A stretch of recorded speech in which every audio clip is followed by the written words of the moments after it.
Hello, my dear students. Good morning and Jai Hind to you all. I hope all of you are fit and fine at your home. Tomorrow our school is going to be open. I hope that will be open, and this will be the last online class that we have to complete. Now, look, we were discussing about the human environmental interaction, and there we had completed about the Amazon River basin. Now today we are going to start the Ganga Brahmaputra basin.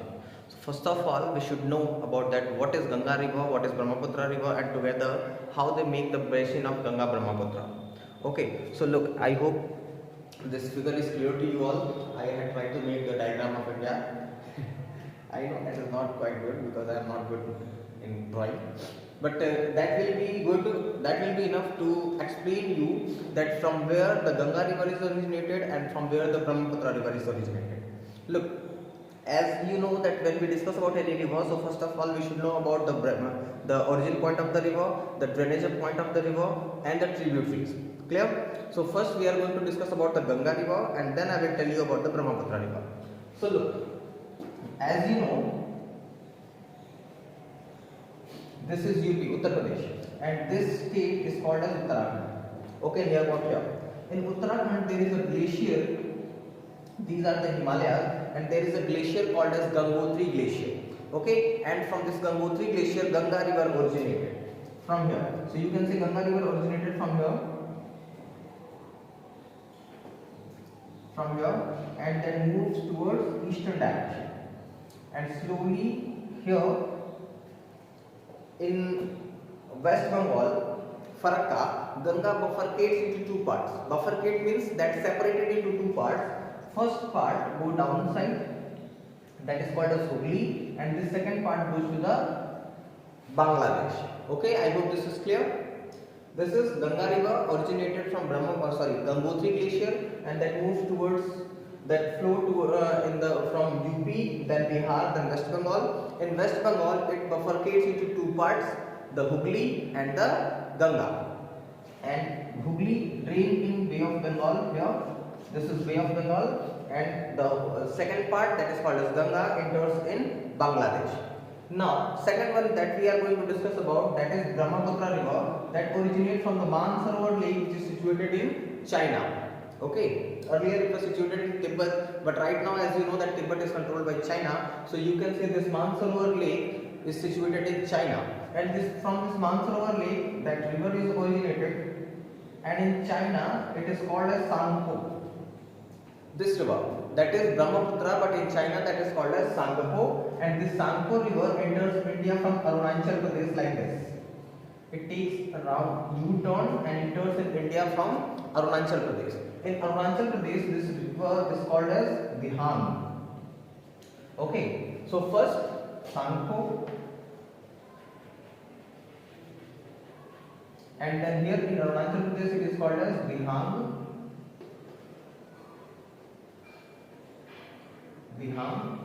And then this Dihang enters in Assam, and in Assam it is called as Brahmaputra.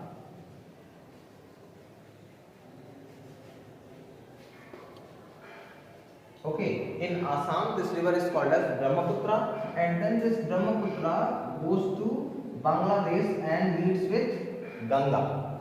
Okay, this Ganga river in Bangladesh is called as Padma, and this Brahmaputra river that enters in Bangladesh, that is called as Jamuna. And together, when Padma and Jamuna mix together, they are called as Meghna. Okay, and finally this Meghna river drains into Bay of Bengal, you can say. Okay, so this is the journey of Brahmaputra and Ganga. Let us recall it. First, Ganga originates from Gangotri Glacier, and from Uttarakhand, Uttar Pradesh, Bihar, and then West Bengal. In West Bengal, Ganga bifurcates into two parts. The first one is called as Hooghly, and second one is called as Ganga. And this Ganga enters in Bangladesh, and in Bangladesh this Ganga is called as Padma. This Hooghly river in Farakka finally drains into Bay of Bengal. So you can say in India, the origin point of Ganga is Gangotri Glacier, and for India the drainage point of Ganga is Farakka, because in Farakka Ganga flows in the another water body, that is Bay of Bengal. And the rest part of Ganga, that is known as Padma, enters in Bangladesh. And finally, the another river, that is called as Jamuna. Jamuna means the Brahmaputra, and meets together. Padma and Jamuna meets together and finally called as Meghna, and this Meghna river in Bangladesh finally drain into Bay of Bengal. So this is the journey of Ganga. And now we talk about the Brahmaputra. Brahmaputra river originates from Mansarovar Lake, China, and in China this is called as Sangpo. This Sangpo river takes U-turn and enters in India from Arunachal Pradesh. In Arunachal Pradesh, this river is called as Dihang, and then it enters in Assam. In Assam, this river is called as Brahmaputra, and finally this Brahmaputra river enters in Bangladesh, and in Bangladesh this is called as Jamuna. Finally, this Jamuna meets with Padma, that means Ganga, and together that is called as Meghna, and Meghna drain into Bay of Bengal. So this area you can see completely, this area, this side and from this side, collectively called as the Ganga Brahmaputra basin. And this river is very fertile. Why? Because this river has two rivers. Okay, this area has two rivers. It is covered by water everywhere because there are many tributaries of Ganga from the southern direction, and from the northern direction Ganga has many tributaries. Same as Brahmaputra has mainly two tributaries, the Lohit and Dibang. And collectively this area is very fertile because every year these two rivers brought sediments from the mountains and sprayed in the area. That's why this area is very fertile for farming. I hope this much is all clear to you, and this image is clear to you all. Now we are going to write something about it, so just give me a single moment. You just take a look, and now we are going to write about it. Okay, now I hope the board is visible to you. The Ganga Brahmaputra basin, write something about it like river Ganga and Brahmaputra along with its tributaries form the Ganga Brahmaputra basin, and this area is very fertile and suitable for farming. This area has very high population density. As you know that the people in very large amount are living on the plains, and this Ganga Brahmaputra basin is completely made by the plain land. Okay, so that's why the people who are living in this area has very high population density. Okay, that means very large amount of people are living in this area. You can say that this area has very high population or very high population density. Clear? So you just take a screenshot and complete the topic.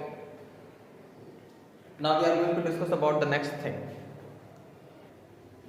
Okay, so look, as we are knowing that when we discuss about any river basin, so first of all we should know about the river, and what should know about the river? The origin point of the river, the tributaries of the river, and the drainage point of the river. The drainage point of the river means the mouth of the river. So let us discuss about the origin point of Ganga and Brahmaputra river. So this is Ganga river, this is Brahmaputra river, and first the origin point. As you are all knowing that the origin point of Ganga is Gangotri Glacier. The origin point of Brahmaputra river is Mansarovar Lake in China. Second one is the mouth. The mouth means the drainage point. The drainage point of Ganga is Farakka in India, as you know, and the drainage point of Brahmaputra is Bangladesh. As you know that in Bangladesh Brahmaputra meets with Bay of Bengal. And the last one about the tributaries. As you all know that the tributaries are some small rivers that join the main river. So which are that small rivers that join the Ganga river? So they are, some main tributaries are Ghagra, Son, Kosi, Gandak and Chambal. You can mention Yamuna also, I forgot that. And second one, Brahmaputra, the Lohit and the Dibang are two main tributaries of Brahmaputra. Listen to me very carefully. This is Dibang. Okay, Dibang is the tributary of Brahmaputra, and Brahmaputra river in Arunachal Pradesh known as Dihang. Okay, that is Dihang, and this is Dibang. Okay, there is quite difference only. So I hope this is all clear to you. You just take a screenshot and complete it in your copy. Okay, and now we will discuss the next topic about the climate. Okay, fine. So now here we are going to discuss about the climate of Ganga and Brahmaputra basin.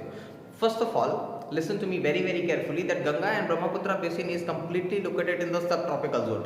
Subtropical zone means it is quietly located between the 10 to 30 degree northern latitude. Okay, and this is also the plain fertile land which is covered by land. So that's why it has a monsoon type of climate. Monsoon type of climate means the climate of this area is not fixed, that is changed with time to time. Okay, and that the climate which changes with time to time is called as monsoon type of climate. That means it has summer season also, winter season also, rainy season also. Okay, so that's why the climate of this area will be called as monsoon type of climate. Listen to me very carefully. This area has the monsoon type of climate that brings rain from mid-June to mid-September. As you all know, we are all living in the northern plains, that means in the basin of Ganga and Brahmaputra, and we experience rain between June to September, between mid-June to mid-September. So that is also mentioned here, that brings rain from mid-June to mid-September. The summers are very hot, as you feel every time, and winters are very cool, as you are enjoying the winter vacation, because it is very extreme cold outside. Okay, so overall the monsoon type of climate means the climate which has different kind of weather condition for a long period of time, near about 3 to 4 months.